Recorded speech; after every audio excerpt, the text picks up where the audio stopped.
Very popular beverage company under fire over some shocking comments made during an online training seminar. Coca-Cola employees there were reportedly urged to be less white. And this is in order to combat racial discrimination as part of the company's alleged diversity training course. Joining us now to discuss, AJ Swinson, Chief of Staff of New Journey PAC. Good to see you, AJ. Thanks so much for coming on. Help us understand this report. How do you be less white, and what did you read from it? You know, reading this, I can't imagine if I had a child in school who was being taught to be less of who you are and that everything that you are is bad. So being white is everything that's negative in the world, is hurting other people.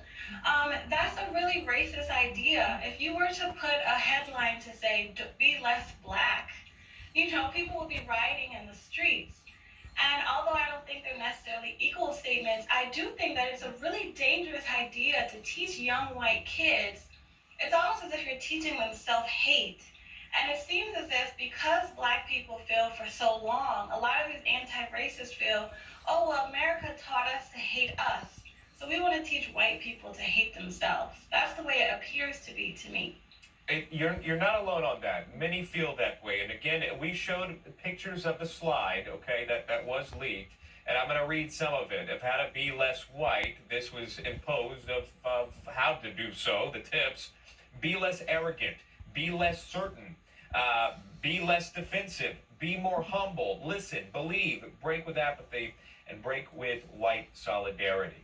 Again, there it is, and the screen grabs on your screen. Some people would argue that just, try to be a better person, right? Some of these are the traits of just simply being a better person, not necessarily about how your skin color.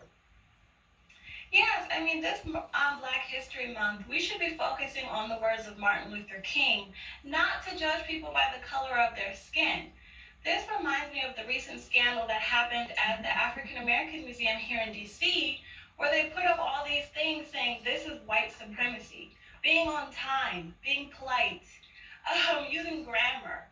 You know, so honestly, I think that this would be most detrimental, although it's harmful to white kids. I think this is most detrimental to black kids because they're being taught that from a young age that white people are only seeking to oppress them. This is only going to feed disunity, and it's not going to help bring our country together. These guys are feeding the seeds of a civil war, and they're going to cause so much disunity in our next generation. We're going to have leaders in this country in the next generation who think that whiteness is bad and being a minority is better, and that they have to deal with this guilt and carry this burden that they themselves did not create. And so although I believe we should teach the history of slavery, that doesn't mean we should teach that all white people are inherently oppressors. That's just false. Yeah, I'm facing a lot of backlash over it because what it's doing is it's stereotyping white people. So if you listen to it, white people must be arrogant, white people are too certain, white people are defensive and are not humble enough. It's simply just moving a position that we don't agree with to a different side, but it's not getting rid of it in its entirety. It got pointed, I believe it got pulled. Either way, I want to ask you about this next topic as well. Another sensitive topic. President Biden implying that minorities don't know how to use the internet when signing up to get their COVID vaccines online. Here's that.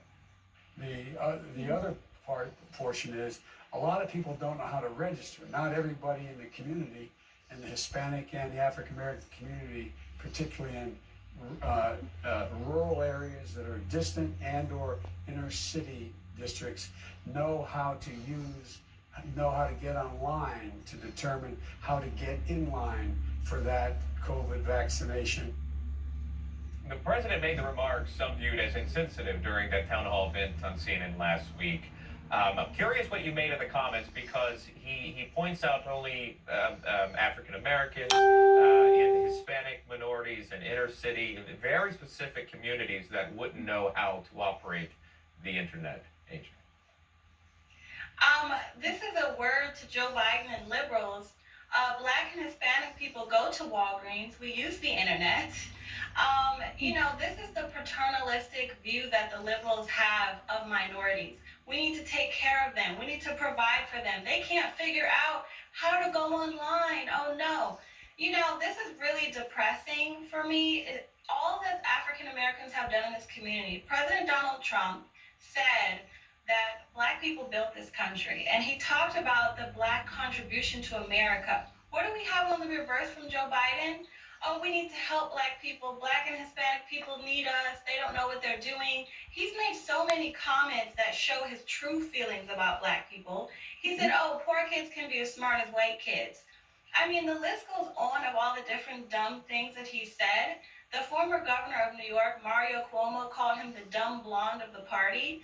But I don't just think that it's because he has mental issues. I think this is a literal feeling that he has towards Black people. When we look at his comments over the years, they've stacked up.